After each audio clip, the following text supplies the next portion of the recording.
Hi guys, कैसे हैं आप सब लोग। उम्मीद करती हूँ सब लोग ठीक होंगे। फ्रेंड्स, आज की मेरी कहानी राजस्थान के कोटा शहर की एक खौफनाक घटना जो सच्ची हॉरर स्टोरी है। कहते हैं जिंदगी एक पहिए की तरह होती है जो घूमता रहता है। जहाँ से चीज़ें शुरू होती हैं वहीं पे वापस आके थम जाती हैं।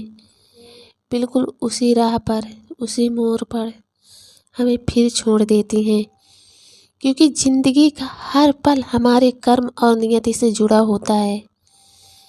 यह कहानी राजस्थान के शहर से जुड़ी एक सच्ची घटना से प्रेरित किसी से असफल प्यार और प्रतिशोध की है।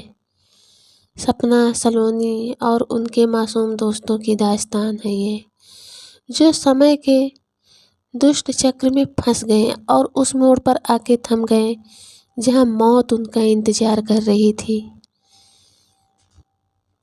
राणा साहब एक बहुत अमीर और आलीशान हवेली का मालिक था।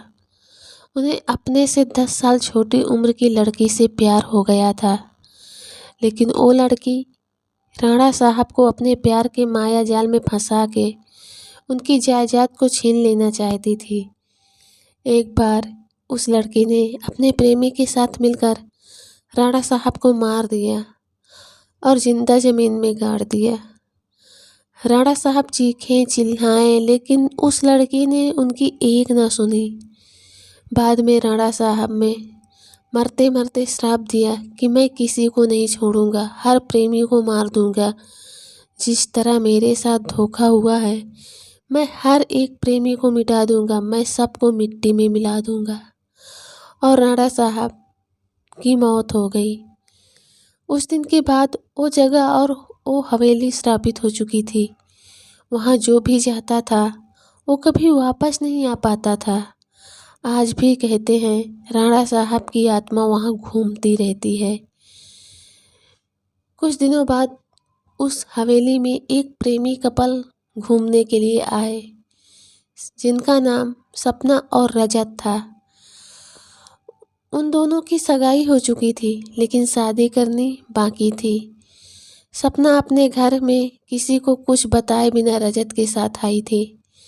सपना और रजत मजाक मस्ती में उस जगह पहुंच गए जहां पे राणा साहब को जिंदा दफन कर दिया गया था। अचानक रजत उस जगह पे गिर जाता है और उसका पैर जमीन के नीचे घुसने लगता है। यह देखकर सपना डर जाती है और मदद के लिए चीखने चिल्लाने लगती है, लेकिन कोई भी उसकी आवाज़ नहीं सुन पाता है। सपना जब उस हवेली में मदद के लिए जाती है तो वहीं उसे किसी के होने का आभास होता है।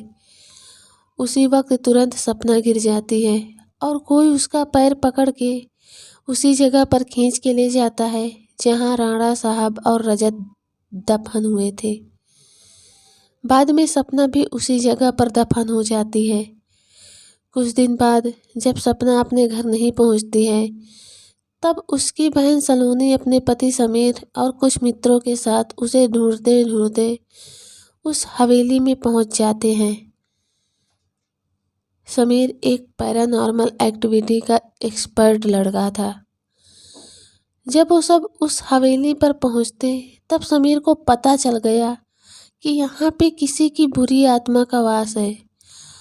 उसने सबको सूचित कर दिया। उसी रात को उन सभी के साथ कुछ अजीबोगरीब घटनाएं होने लगती हैं, जैसे कि नल से पानी टपकना, अपने बेडरूम में मिट्टी का आ जाना, रूम की खिड़की या अपने आप हिलने लगना, किसी के रोने की और चिल्लाने की आवाज़ आना। यह सब देखकर वो सभी डर जाते हैं और उनमें से एक भागने की कोशिश करता है, लेकिन राणा साहब की आत्मा उसे भी जिंदा दफन कर देती है।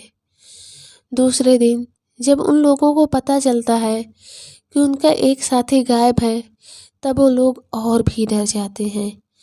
लेकिन समीर बताता है कि हमें यहाँ से बाहर निकलना है तो हमें उस आत्मा को बुलाना होगा और उससे पूछना होगा कि आखिर वो चाहती क्या है। डर के मारे सभी लोग को समीर की बात मान ली और आत्मा को बुलाने के लिए तैयार हो गए। समीर ने एक रूम में सभी तैयारियां कर ली और बताया कि जब तक हम आत्मा से पूरी जानकारी नहीं जान लेते तब तक कोई इस रूम से बाहर नहीं जाएगा और कुछ भी हो जाए कोई किसी का हाथ नहीं छोड़ेगा। समीर ने तंत्र मंत्र से आत्मा को बुलाना शुरू कर दिया। कुछ ही देर में तेज हवा और बिजली के साथ राणा साहब की आत्मा उस रूम में आ गई। समीर ने उस आत्मा से बात की, आखिर तुम चाहते क्या हो? तुम लोगों को क्यों मार रहे हो? कौन हो तुम? राणा साहब की आत्मा ने कहा, निकल जाओ यहाँ से, मैं किसी को भी नहीं छोड़ूंगा, सब मारे जाओगे। जो भी यहाँ आए गए उन सबको मैं मार दूंगा। इतना कहकर वो आत्मा चली गई। वो लोगों ने बाद में सपना की आत्मा को बुलाया और पूछा आखिर उसके साथ हुआ क्या था। सपना की आत्मा ने उन सभी को सारी हकीकत बता दी और बोली, मुझे राणा साहब ने ज़मीन के नीचे दफन कर दिया है, प्लीज़ मुझे यहाँ से निकालो। सलोनी ने अपनी बहन सपना से पूछा, राणा साहब की आत्मा को कैसे मारा जाए? सपना ने बताया कि जहाँ राणा साहब ने हम सबको दफनाया है वहाँ पास में माता जी का त्रिशूल है। उस त्रिशूल से राणा साहब की आत्मा को मारा जा सकता है और इस महल को उनकी चंगुल से बचाया जा सकता है। इतना कहकर सपना की आत्मा वहाँ से चली गई। समीर, सलोनी और बाकी दोस्त तुरंत उस जगह पर गए जहाँ राणा साहब को दफनाया गया था। राणा साहब की आत्मा ने उन सभी को त्रिशूल के पास जाने के लिए रोका, लेकिन सलोनी किसी तरह उस त्रिशूल के पास पहुँच गई और उसी त्रिशूल से राणा साहब पर वार किया। कुछ ही देर में राणा साहब और उनके साथ वो सभी आत्माओं को मुक्ति मिल गई जिसे राणा साहब ने दफनाया था। साथ में ही सपना, रजत, इन सबको मुक्ति मिल गई, लेकिन सपना और रजत कभी वापस नहीं आए। सलोनी बहुत अपने बहन के लिए रो रही थी, बट कर भी क्या सकती है।